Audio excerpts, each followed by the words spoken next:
Hello and welcome to Lesson Learned, a conversation about Mythcraft. I am Corey Griffin, and with me today I have. Jesse. How's it going? And today we're going to continue our conversation about professions in Mythcraft, which, um, out of curiosity, what is your opinions on the background occupation profession system or professions in general in Mythcraft? Well, I mean it's kind of a interesting mechanic that I haven't really come across in either TTRPG, or at least not to the extent that it is in Mythcraft. And some games it doesn't come up much. There's some interesting things that you can get with it, but they don't affect the overall gameplay a whole lot. And then there's some games where it makes a huge difference and it brings this extra stuff to your character. Really adds to the backstory, which I think is probably my favorite part about it, is that it can tie you into a campaign Now, more than just, yeah, my character has this history and that's it. now, out of curiosity, um, you are kind of like me a little bit, and I think you might meet the same kind of thing that I do. But when you build a character, do you think backstory first, or do you look at Bob? Hmm. I a lot of times will. Ah, it depends, because there's characters that I've built.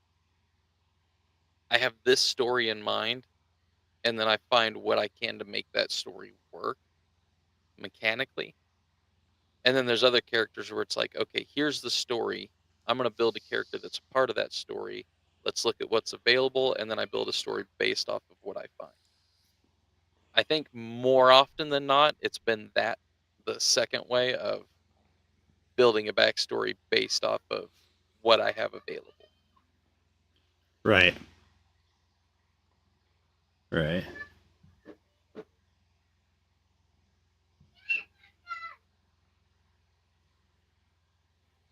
Which, to be completely honest with you, half the time, because background occupation and profession have a mechanical thing, I have a tendency to do that as well. To look at what I Yeah, want mechanically out of the everything else, and then use that as as they inspiration.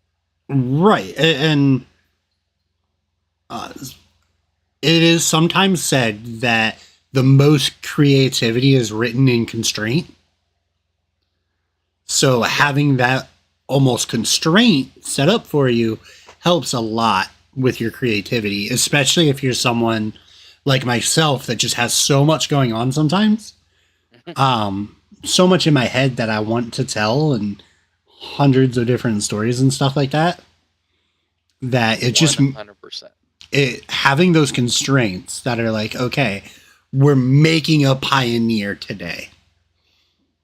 It Yeah, just makes it that much easier. Just makes it it that it much better. takes all of this whole universe of things that are possible is a bit overwhelming at times, and it's hard to put all of that onto paper. So then you narrow it down to, I can do this, then I can sit there and I can write on this all day. Mhm. I have to the narrower you get it for me, the more I can run with it. Right. Right. As we can see with the difference between Zephyr Windwalker and Shiro King. Yeah. Yeah. Um, 'Cause I definitely gave you more narrow things. Sorry, my cat is perhaps about to launch himself on the stream, but we'll see what happens. So I keep looking over. Um,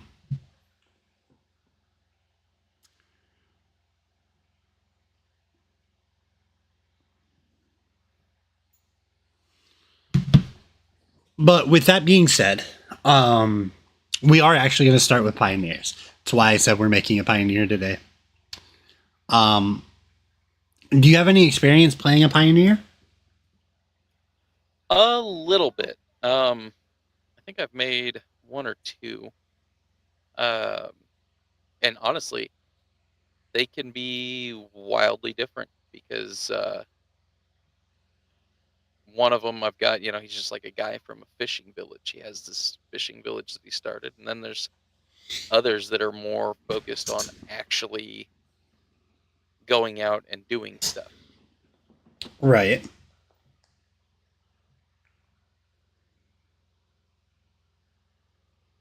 I'm paranoid now because I'm waiting for him to just launch himself up onto my shoulder. Because now he's no longer within line of sight. Sneak attacks. I mean, he might. He might. So,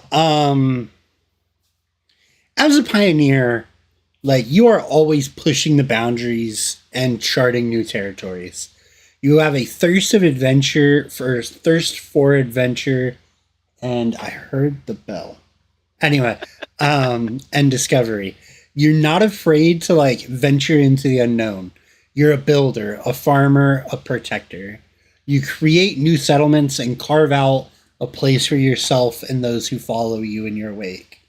Your determination, resilience, and resourcefulness are what sets you apart, and your name is known and respected for those who live in the frontier lands.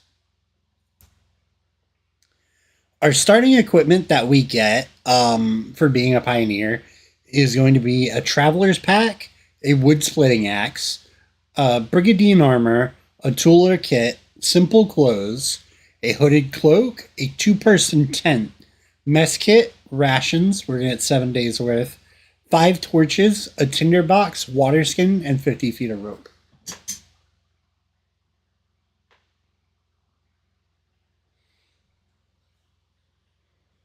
Makes sense. Each time that you gain a rank in the pioneer profession, including rank 1, you're going to gain a +3 in your cartography and +1 in 3 of the following skills. Under the athleticism tag, we have applied force, athletics, and sprinting. Under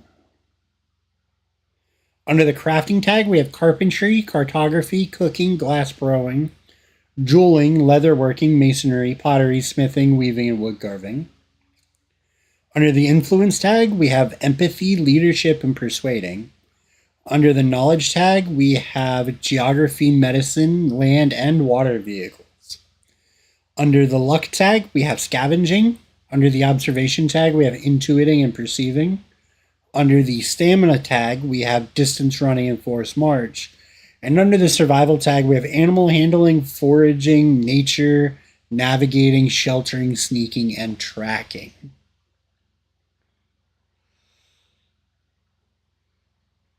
A great list of skills, if we're being honest. There's so many different character archetypes you can make with this. Oh, for sure. And definitely, they'll give you that trailblazer feel. Yeah. I'm going to be completely honest with you. I don't know if I can think of one where I would actively not take scavenging. That's just me. Just like, it comes in handy. Yeah, that is a very handy skill to have. You know, scavenging, perceiving. And personally, I'd probably take one of the influence tags that are there, since you're supposed to be like a leader, but that's just me. Right. Leadership's a good one to have for many of the things I can think of with this. Oh, yeah. But even intuiting for that, you're leading by being able to see what somebody's doing. Yeah. 100%. I think that list of skills is just so good that while I have some of my favorites are on here, right? Scavenging, perceiving, sneaking, animal handling, Nature is a favorite of mine. nature, athletics, sprinting. Like, some of my favorite skills are on here. However, like,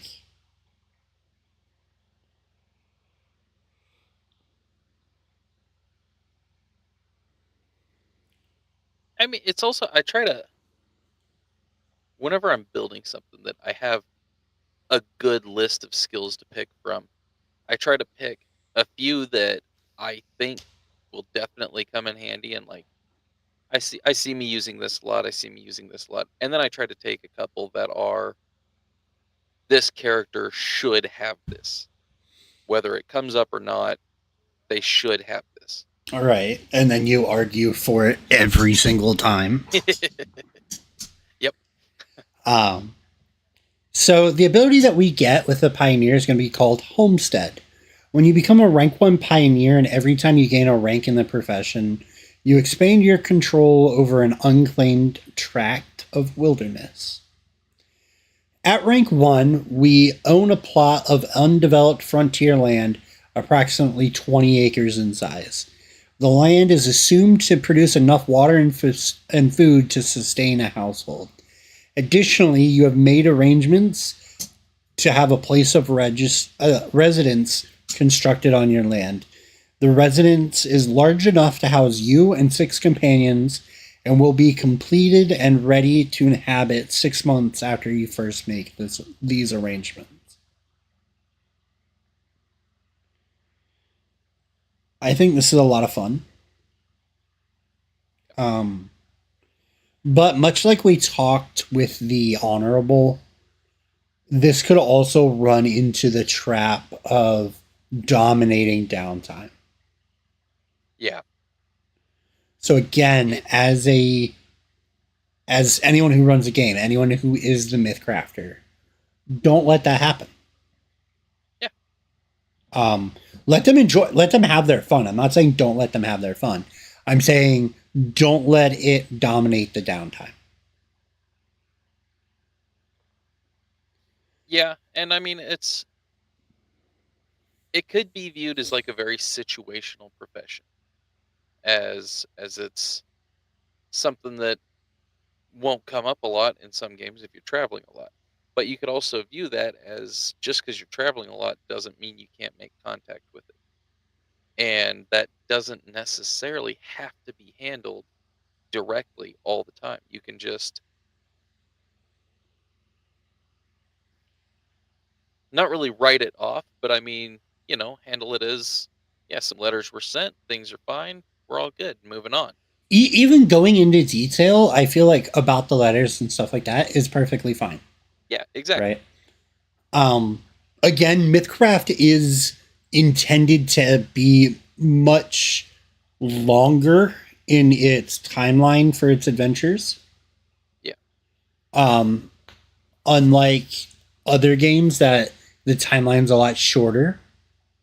So there will sometimes be multiple months in between arcs where you can go back to your homestead and check it out and maybe talk with things later on, talk with people and stuff like that.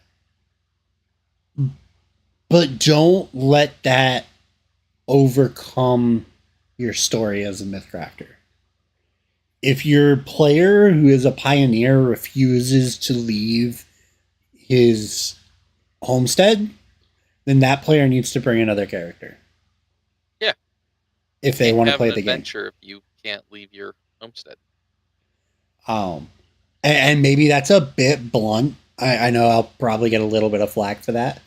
But much like I said when we made characters for Toy, I said, hey, everyone needs a reason for adventuring. I don't care what you guys do. Yeah.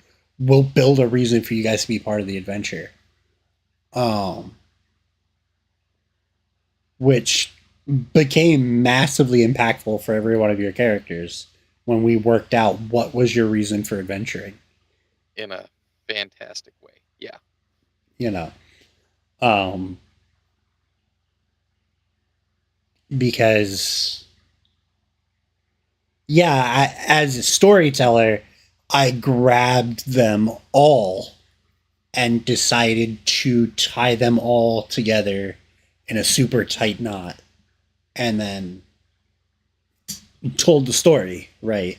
And for my own choosing, that's the way I like to do things.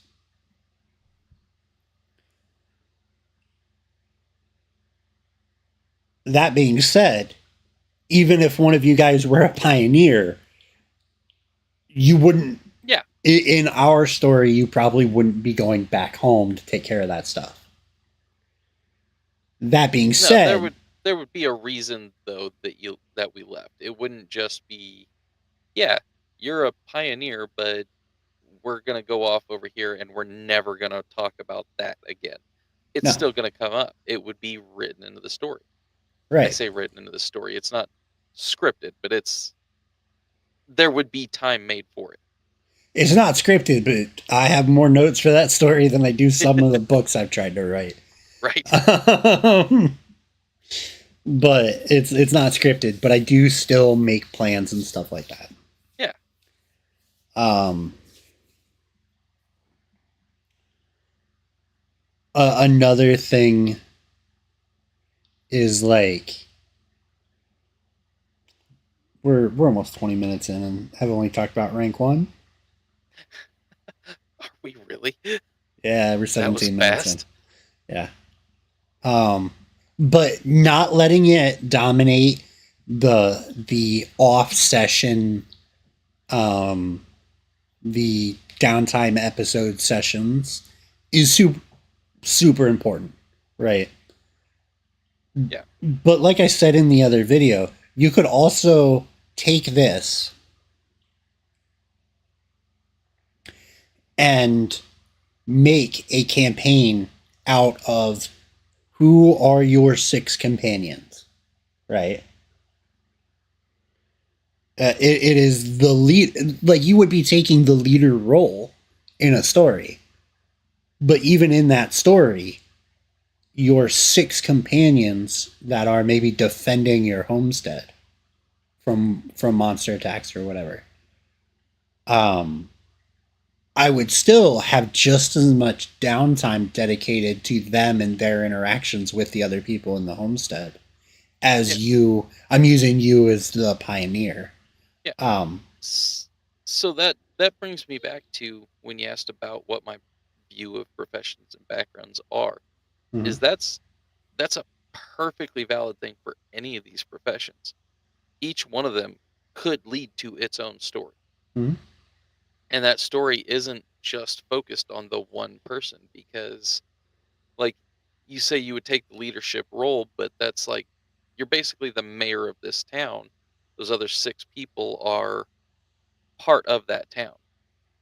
Oh, Whether you're the leader or not, they're all gonna have their own story. uh, Everybody's and that's beautiful. mhm, That's mhm. what I love about these things is that it can be focused without being focused. Right.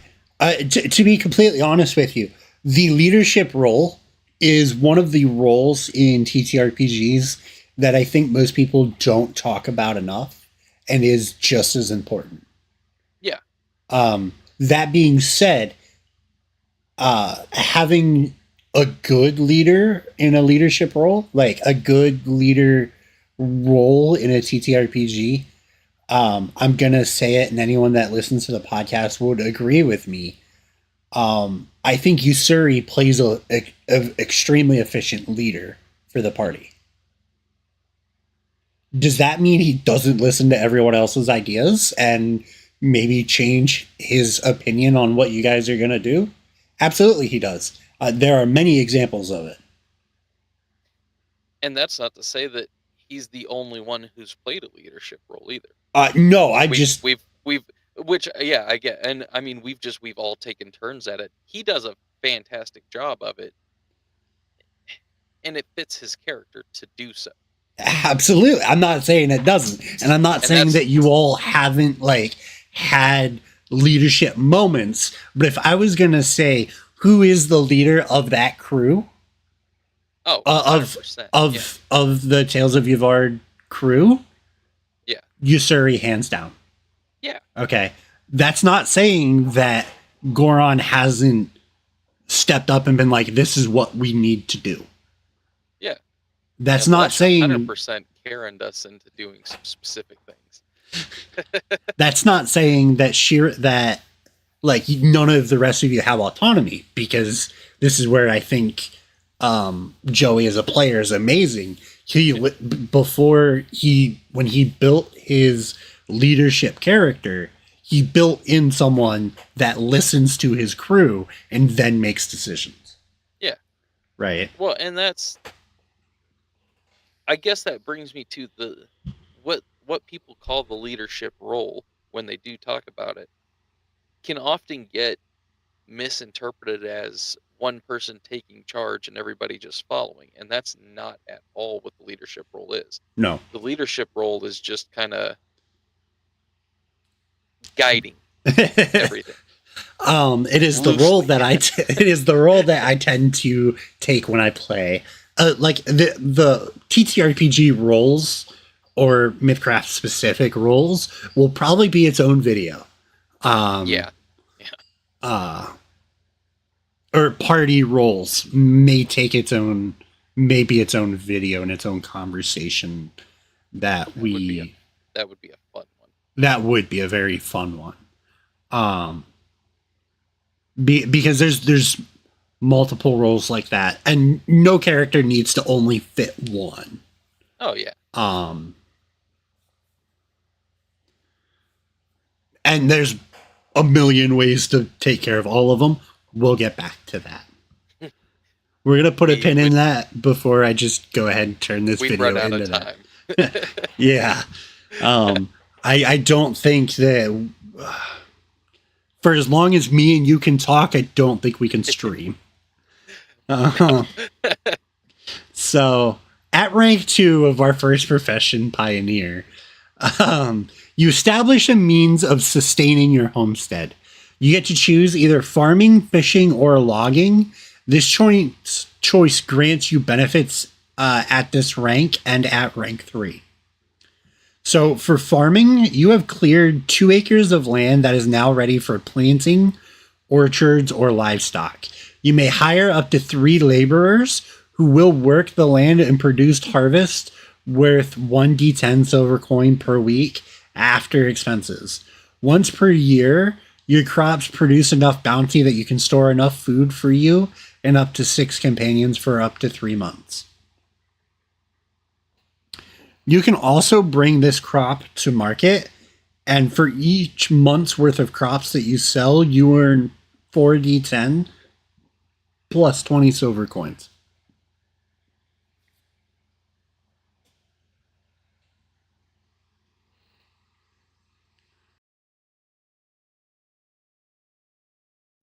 Which is that's decent, because that gives you options with it instead of just static 1d10 SC. You could sit there and hold on to it for a bit, take up 3 months worth of crops to market, and that'd be 12d10 plus 60. That's a chunk of change.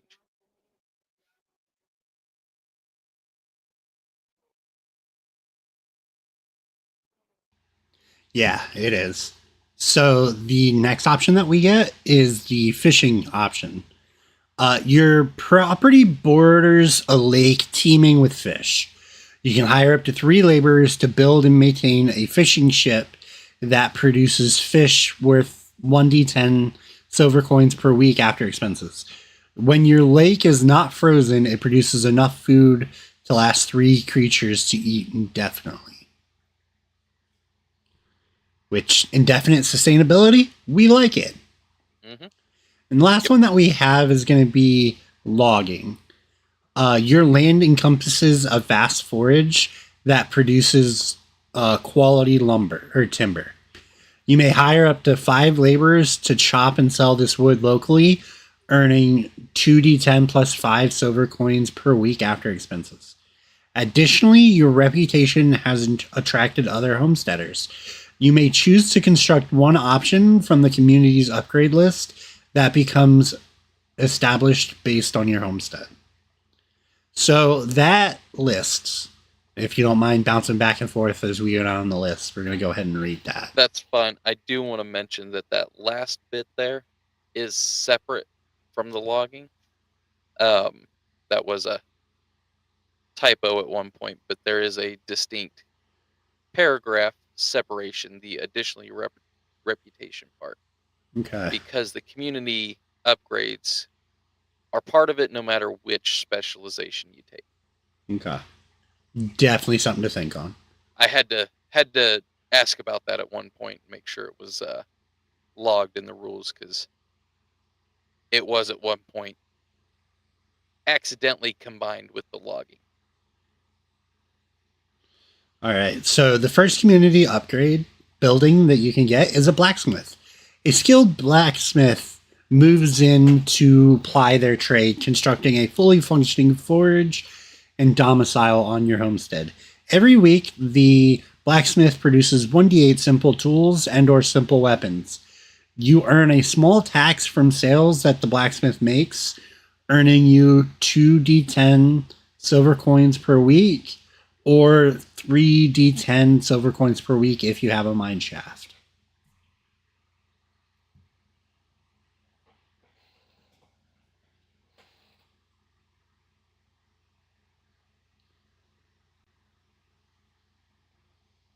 After that, I like the idea of hiring people to work for you. right. I was hoping you would take docs for me, and then we can bounce back and forth. For sure.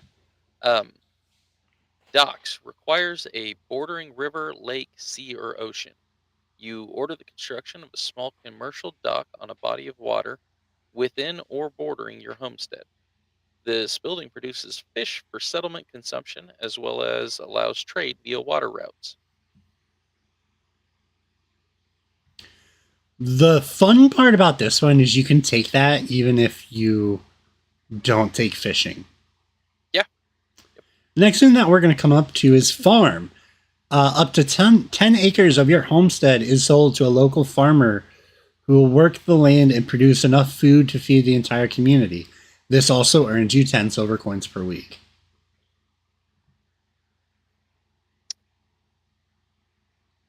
And I mean, extra coin, we always love that. The next one is the inn. You order the construction of a traveler's inn upon your homestead. This structure includes a kitchen, stable, and tavern, along with 10 rooms for visiting guests. You earn a small tax from all revenue generated in this inn, earning you 2d10 SC per week. The next one that we're going to come to is a marketplace. You clear out a plot of land for merchants to congregate and ply their wares. Provided that merchants live nearby, this earns you favorability with them and generates 10 silver coins per day for you. Hello, Klaus.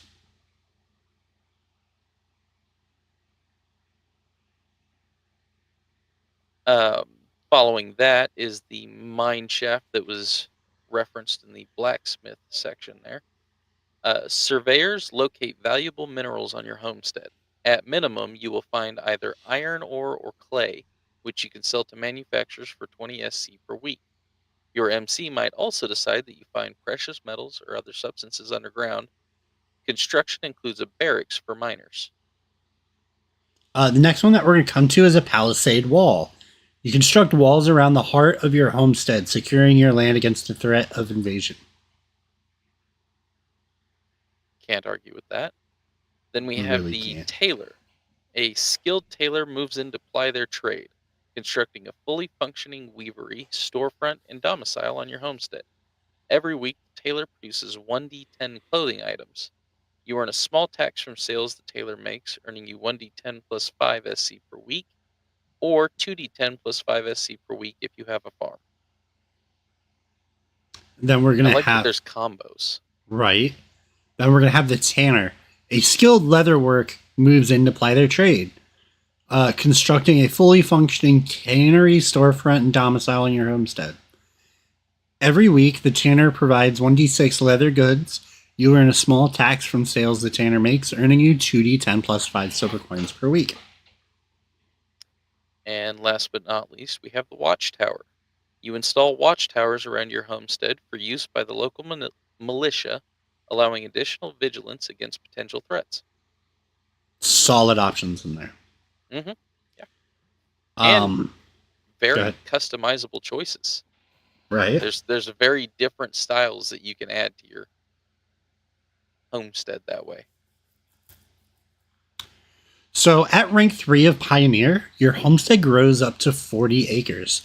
Additionally, you get to construct 2 options from the community upgrades list that becomes established beside your homestead. Additionally, if you took the farming path on rank 2, you've cleared 5 acres of land and may hire up to 10 laborers who earn you now 2d10 silver coin per week after expenses. If you took the fishing path, you may hire up to 9 laborers to build and maintain 3 fishing ships that produce fish worth 2d10 silver coin per week after expenses. And if you took the logging path, you may now hire up to 12 laborers to chop and sell this wood locally, earning 4d10 plus 10 silver coins per week after expenses. You want to read rank 4? Sure, yeah. For rank 4, you are now considered the leader of the community, and all others living near your homestead look to you for guidance. Your homestead is recognized as a settlement by the regional authority, and you may construct a town hall that allows you to establish land trade with nearby communities. Additionally, your reputation has attracted more homesteaders. You may choose to construct 2 more options from the community upgrade list that becomes established beside your homestead.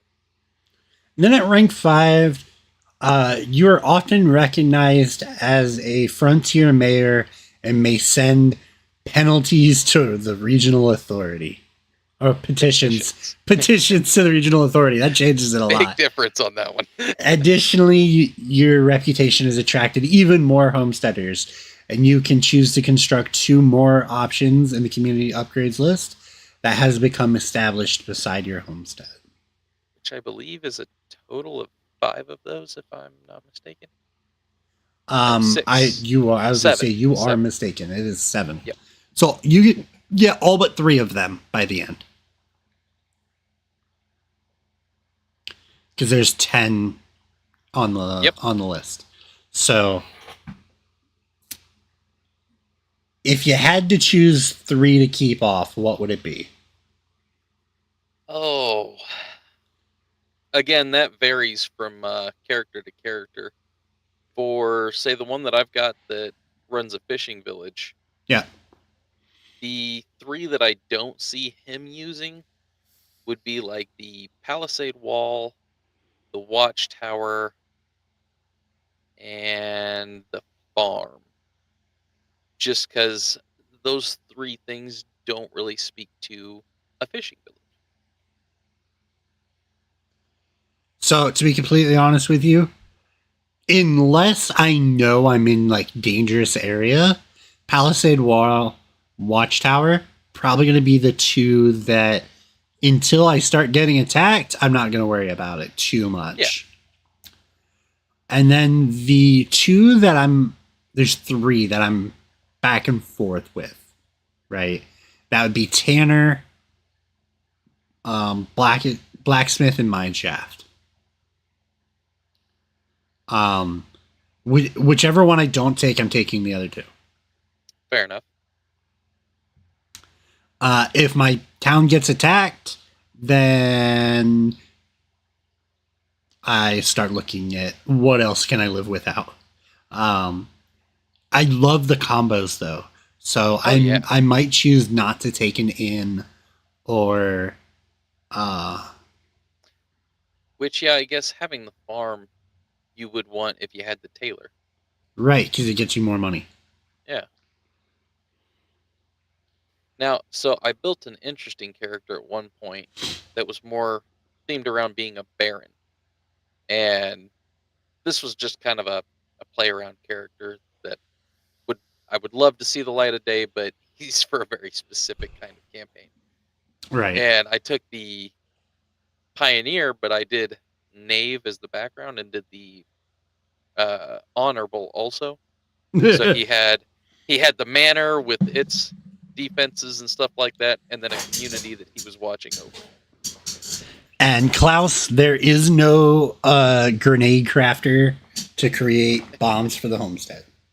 Well, now blacksmith is kind of an all-encompassing It's profession.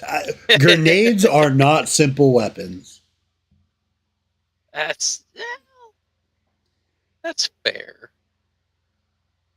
But maybe one of the precious substances underground by the mine shaft was gunpowder.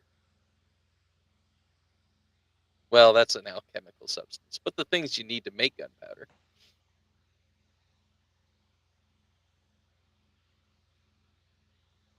And this is exactly how our conversations between player and MC go. I'm going to repeat what I said. There is no grenade crafter for the homestead. I've given you black powder already. That's true. You have given me black powder. There is no grenade maker. And Klaus, no. I don't. The combos are very specific to your personal homestead. So the question is, what if two characters in a party were pioneers and you piggybacked off with each other? One person getting a mine shaft, for example, and the other having the blacksmith. It very specifically says if you have it. Now, I think it's awesome trade idea. I will say this, and this does pull away from core Mythcraft and goes into some of the Harkers a little bit because some of the professions they have for that. But I have thought it would be cool to have a pioneer, and some of the other party members are, say, one of them is the profession of the blacksmith, and they work for the other one, and one's the inn would be a good bartender profession. It would be an interesting combination to see. 100%. And that's what earlier when I was talking about your 6 companions could be people that work in the homestead. But then exactly. And that again, would be, a great way to tie those things together. Yeah. Also, a barrister in a homestead also seems like a really fun one to have in there. A physician could be really good in there. Oh, yeah. You get what I'm saying? Like, there's a fucking campaign that is defend the homestead. Oh, definitely. And I want to see it, but not so much that I want to build it because I'm not so good at the emceeing part myself. You know, that's all I'm gonna say. Like, there's a whole campaign where everyone works together for the homestead, even though you're the mayor, right? Yeah, everyone kind of works together with it. I don't think we're getting have their own. Everybody would have their own responsibilities to bring to the table. The mayor would have certain responsibilities involved with taking care of the rest of them. The others would have their responsibility for what they're bringing to the community. 100%. Like I said, the barrister, the physician, the even having a charlatan roll into town as one of the party members could be a lot of fun. The clergy, even, right? Yeah, or even having a nomad roll into town, and that's what pulls the pulls the party off on some small side quest adventure, is protecting the caravan. Mm-hmm.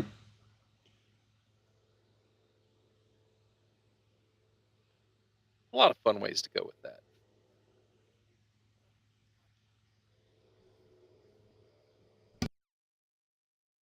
That would be a great one for not even having a defined this is what the story's going to happen, but just having like a massive list of encounters where you just go through the seasons. Like this season, this thing might happen. How do you respond to it? This season, this thing happens. How do you respond to it? And just kind of roll with it. Let it build its own story. Though in that kind of building your own story kind of thing, I'm probably taking palisade walls and watchtowers because in that, Yeah, you're getting attacked. that's the one where you want it. Yeah. Like I said, I don't think we're gonna get through 3 professions tonight. No, Not we since both we're talk too much. not since we're at 40 minutes already. But I am gonna try and get us through the sailor. Okay. Yeah. You can bounce back and forth on for me. Because there's a lot in the sailor as well. We may end up running a little bit late. Yeah. So as a sailor, you've spent considerable time as an explorer, maybe a freeboater, a pirate, or a mariner. And you define your life by the sea.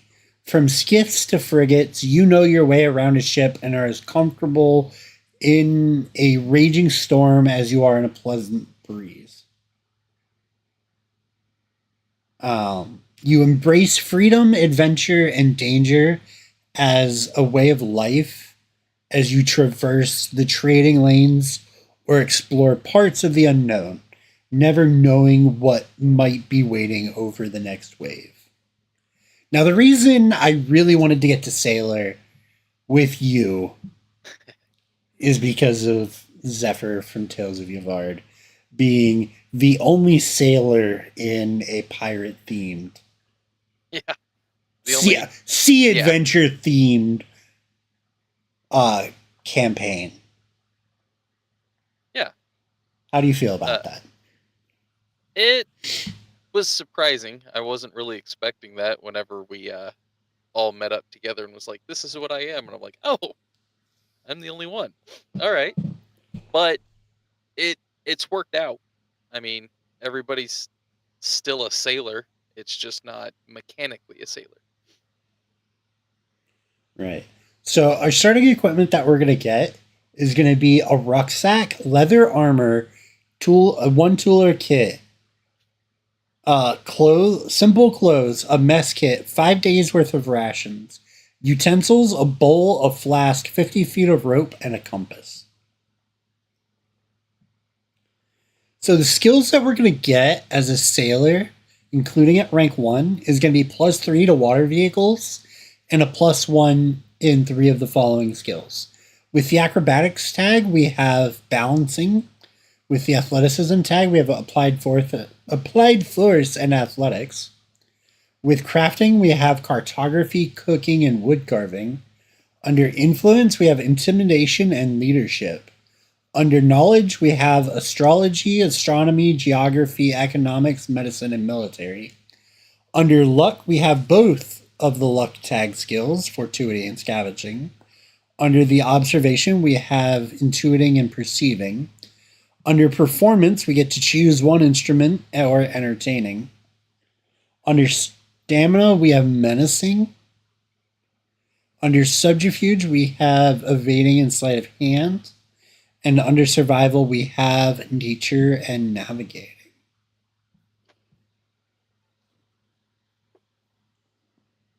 And I really wish I had put some skills into fortuity and scavenging. Those luck-based skills, man.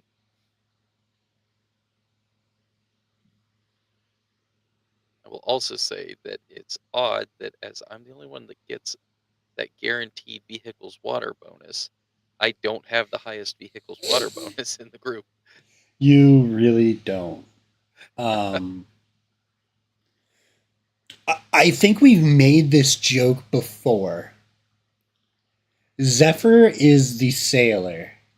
However, everything that is important to a sailor, everyone else has a higher singular bonus in. Really, yeah. Goron has that navigating. Because I came into it, I was like, I've got some navigating, I've got some vehicles, water, stuff like that.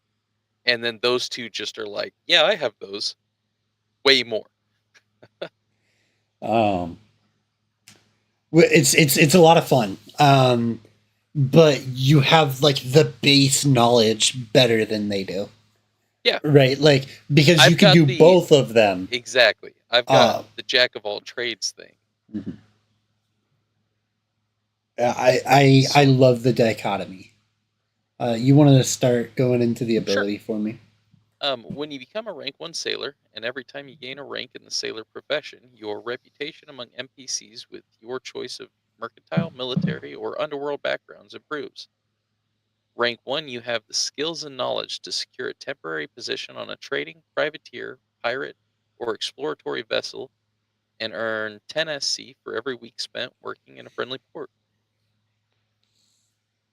Um, At rank rank. two, Oh, go ahead. we'll go back and forth on the ranks. Yeah. Sorry. At rank 2, you are an established member of a ship's crew that provides you with free room and board in any port in which the ship is docked. You can now earn 15 silver coins for every week of service, even if you are not at a port. This says ranks 3 through 5. You have risen to the rank of captain. Have your Sorry. own ship with a crew under your employ. When achieving rank 3 in this profession, you may choose a specialization: explorer, merchant, pirate, or privateer. At ranks 4 and 5, you advance in the same professional track that you chose at this rank. I feel like at this point we'll just switch between the specializations. Um, as part of this, so for the explorer, as part of this benefit, you may immediately gain 1 rank of the nomad profession. Your ship is outfitted for long journeys. Once per week, you may attempt a short expedition to discover parts unknown. Roll on the following table. It's an expedition table. You roll a d10, so through a 1 through 4, your expedition proves a failure and you are unable to discover any landmasses or treasure of note. On a 5 through 8, your expedition uncovers an island or shipwreck. Selling the map location or recovered salvage earns you 4d10 SC. Nice. On a 9 or a 10, you discover a valuable shipwreck or island teeming with resources. Selling the map location or recovering or recovered salvage earns you 4d10 plus 40 SC. Um, at Go ahead. rank 4 of the Explorer, we gain another rank in the Nomad profession. You are now an expedition leader and you can attempt to fund more elaborate exploratory missions. These missions can be sponsored by an NPC with an academic or aristocratic occupation, or can be paid out of your own pocket. Each sponsor gives you a +1 on the elaborate expedition table, but takes 10% of the final earnings. Failure to succeed may damage your reputation with your sponsor. Again, it's a D10 table. On a 1 to 4, your expedition proves a failure and you are unable to discover any landmasses or treasure of note. On a 5 to 8, your expedition uncovers an island or shipwreck. Selling this map location or the recovered salvage will earn you 8d10 silver coins. On a 9 or 10, you discover a valuable shipwreck or island teeming with resources. Selling the location or recovered salvage earns you 8d10 plus 80 silver coins. Honestly, at this point, get yourself a sponsor or two. Yeah.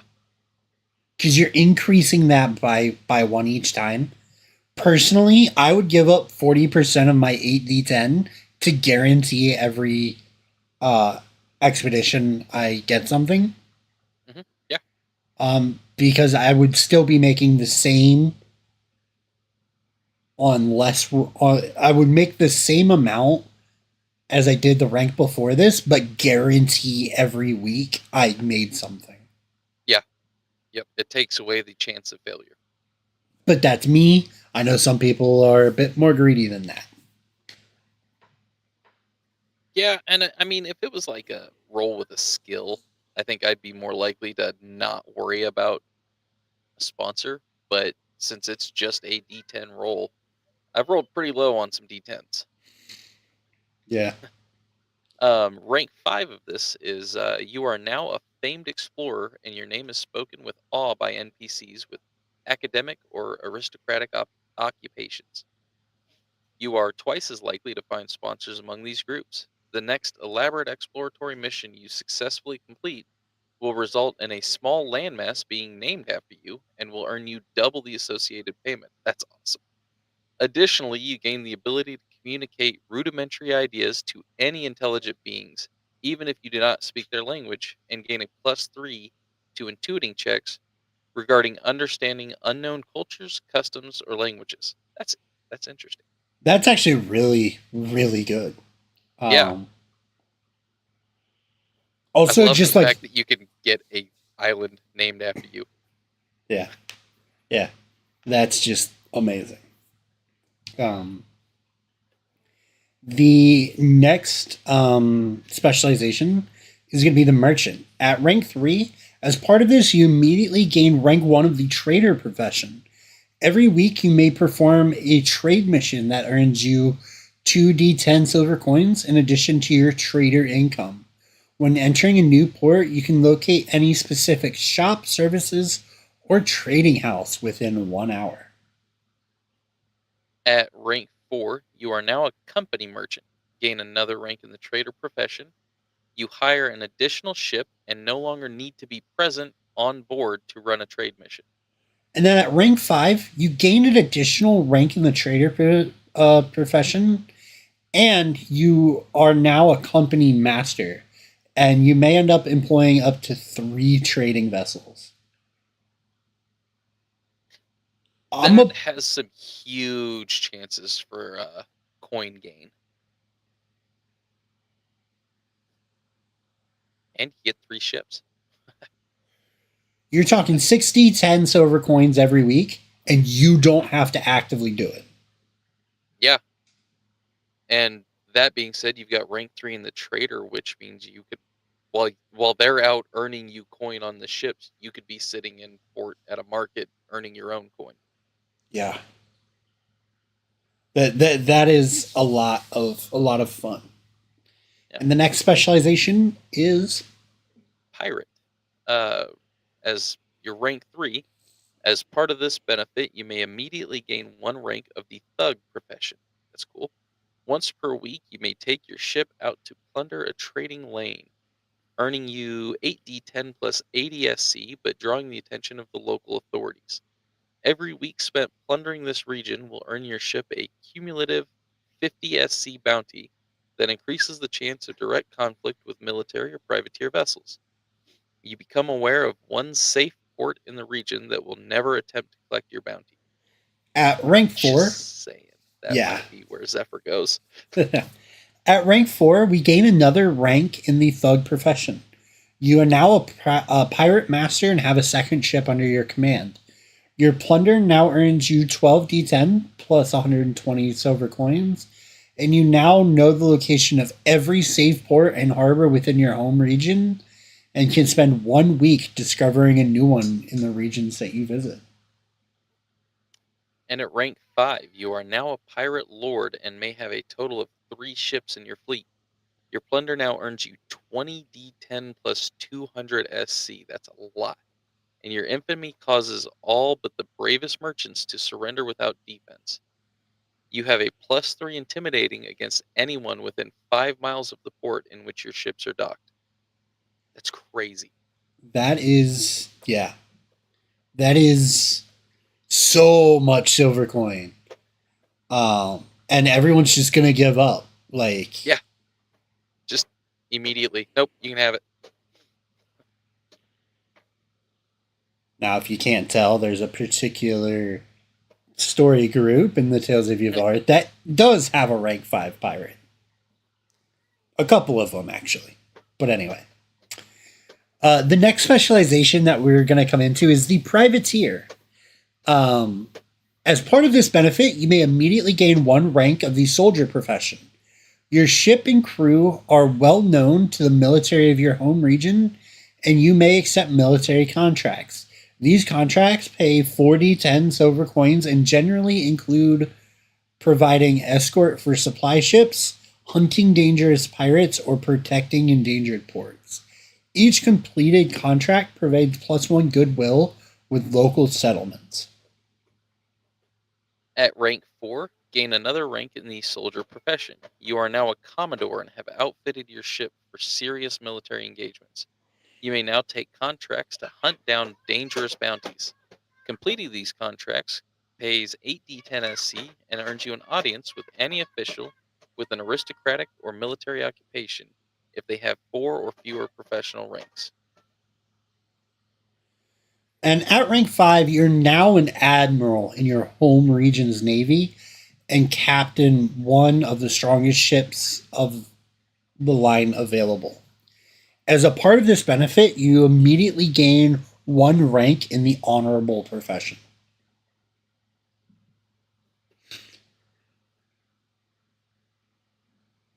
I love the honorable profession. Mhm. I think the privateer probably has my least favorite rank 5 ability. Yeah. I mean I get it. It's like saying you've done awesome serving your navy because at that point you're way up in level. You've run a very long story. And it's like saying you've done awesome, you get your own property. I have granted you a land title. Right. And I get that that's what it's saying, but it's still probably my least favorite. Yeah. Um it just it is. And this is coming from someone that loves the honorable profession. It's probably one of my favorites. Yeah. It is probably the one I go to the most. But I love building a castle, so Yeah, that's a lot of fun. I will say as Zephyr, mhm. it is a choice that is waiting on the story to tell me which one I'm going with, whether we go pirate or privateer. Like, do we become the pirates going around and doing stuff in other pirates' territories, or are we hunting pirates? I mean, I feel like the way the story is, you're hunting pirates. Yeah. But I mean, either way, we're going to be hunting pirates. It's just, are we hunting pirates because somebody said, hey, go get pirates? Or are we just like, we're taking out the competition? I mean, you've already done some bounties. Yeah. So, like, Like, I I see what you're see both. saying. I see both. Um, I I feel guess, like as Usudi already having the thug profession, if he was the sailor, he would definitely take pirate. Zephyr might be pulling more towards privateer. yeah. Or explorer, even. I'm gonna be honest with you. Yeah, yeah, Um, just because of like the disconnect he's trying to build between him and his father.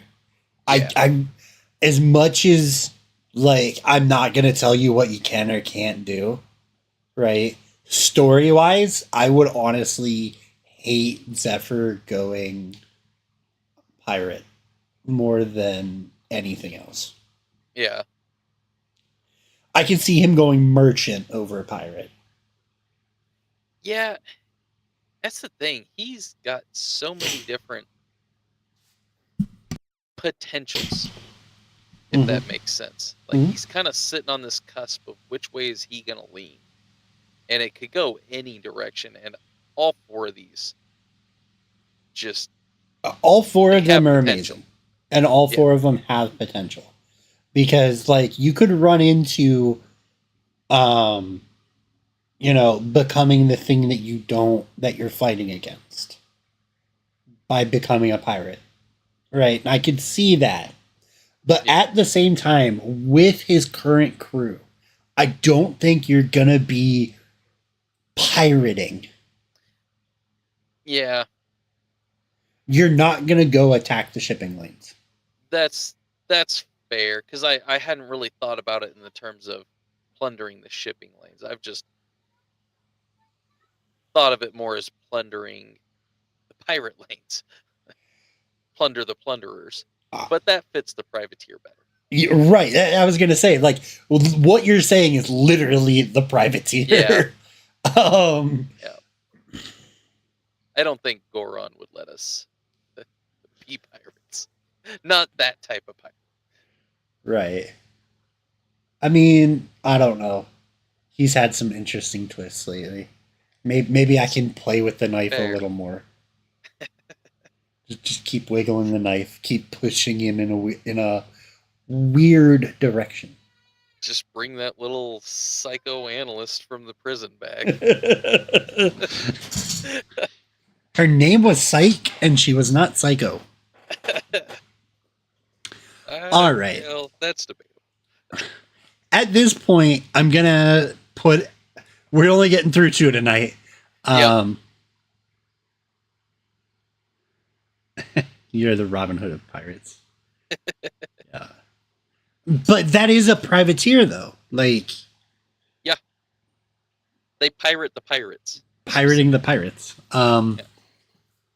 At this point, and hello, Porterhouse. I haven't seen you here in a little while, so I am happy that you're here once again.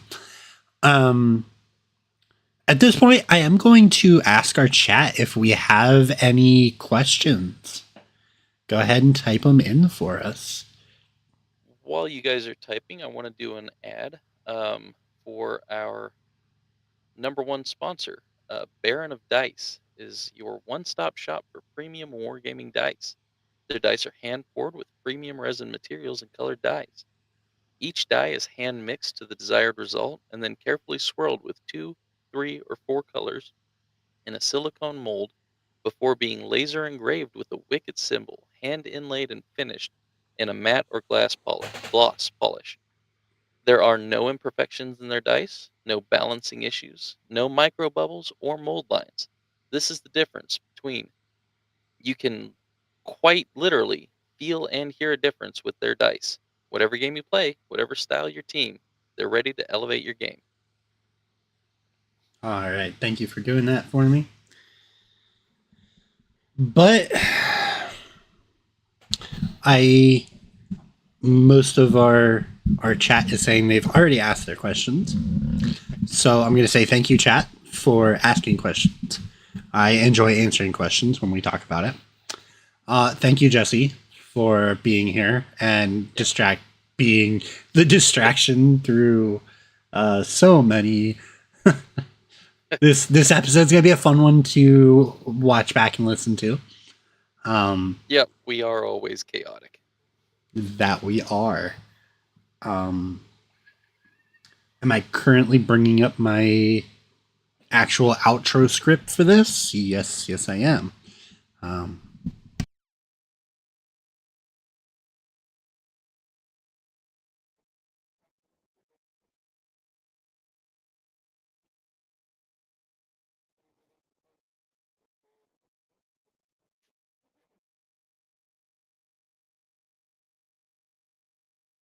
But I do believe that is all we're going to have time for today. If you want to see how some of the professions work in our game, you can check out our actual play podcast, as we have alluded to a couple of times, Tales of Yavard. If there are any topics or any conversations you would like us to have, go ahead and mention it in the comments of the videos. Perhaps even, be nice and give us a like it would be amazing. We've been watching some crazy progression lately on both the podcast and the YouTube channel. And all I can say is thank you guys for being here. So much. Thank you guys for listening. Thank you guys for talking with us. All right. But with that being said, toodaloo. Bye, guys.